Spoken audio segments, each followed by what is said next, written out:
All right, today's topic of conversation is don't fight for your limitations, right? Don't fight for your limitations. I want to stop and slow the roll a little bit.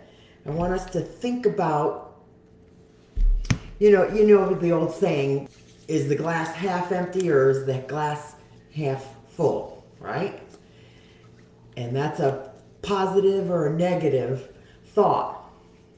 And when you think in terms of don't fight for your limitations, I want you to think about what that means. That means what are your limitations? Your limitations are really only what is in here, isn't it? Okay, now I know I've got limitations. Sometimes I just, I'm going to be real honest with you. You have to decide whether you're going to be coachable or not.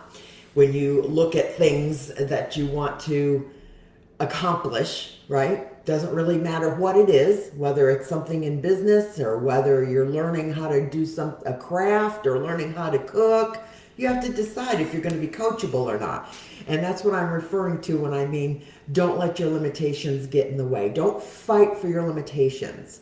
Means try to have an open mind when you're looking at something new and not automatically say, oh, that won't work because of this or because of that.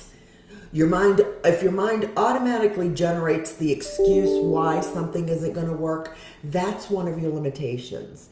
That's one of the things you want to stop yourself from doing right there and just say, I'm going to step out on faith. I'm going to step out on faith. Now, I'm going to tell you a little bit about what I did in the last couple days. We're all trying to build businesses, right? And when you're building a new business, you want to seek out that coaching. I sought out some coaching for my coaching business, right? I've never sold digital information online before. It's a completely different business, let me tell you what, from selling real estate, okay? Just completely different.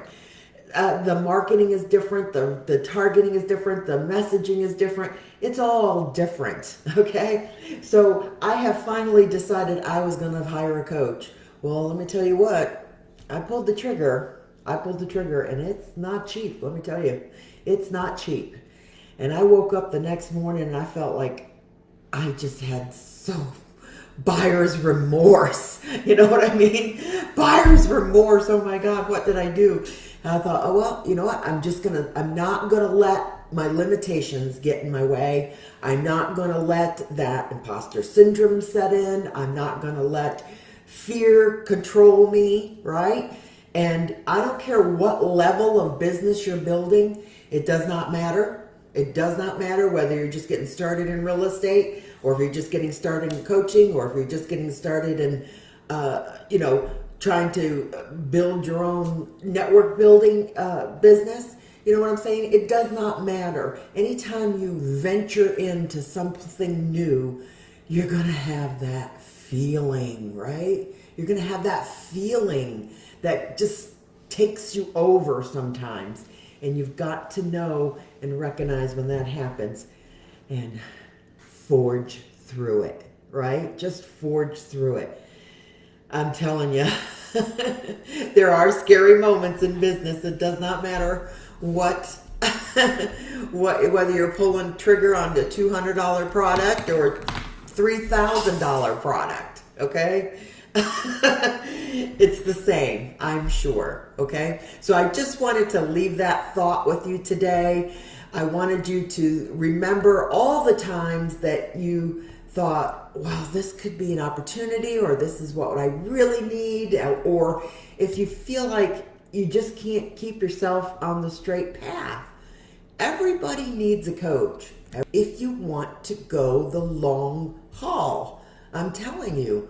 That's just, you can talk to any professional that's received any level of success, and they're going to tell you that they didn't get there by themselves. Today everything is done so virtually and live and streamlined, and it's easy to create groups and membership programs and that kind of stuff, but 20 years ago, it was done differently, but it was the same thing, right? You had to plug in for education, you had to plug in for cassette tapes, read books. That was the level of training and coaching and phone calls, that you received. My first coach that I hired years and years ago, I got a phone call once a week. I picked that woman's brain every 30 minutes. for like 3 months was my coaching program with her.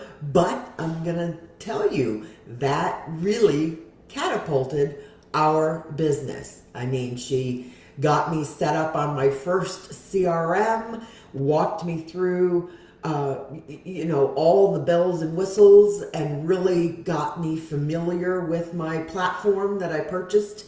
And I'm telling you, it made all the difference in the world to my business. So I want you to think about that. What's holding you back?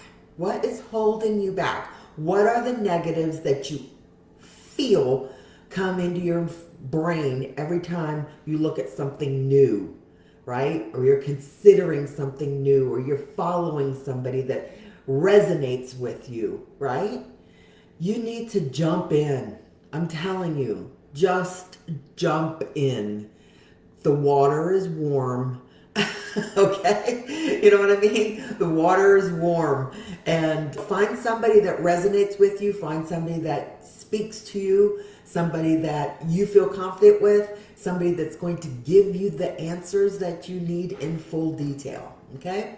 That's what I recommend. That's what I always look for. So I'm getting started with my new coach, my own new coach, okay, this week. And I'm kind of excited, but I'm going to be honest with you. Like I said, the next day I woke up and I thought, oh my God, I spent too much. I spent too much.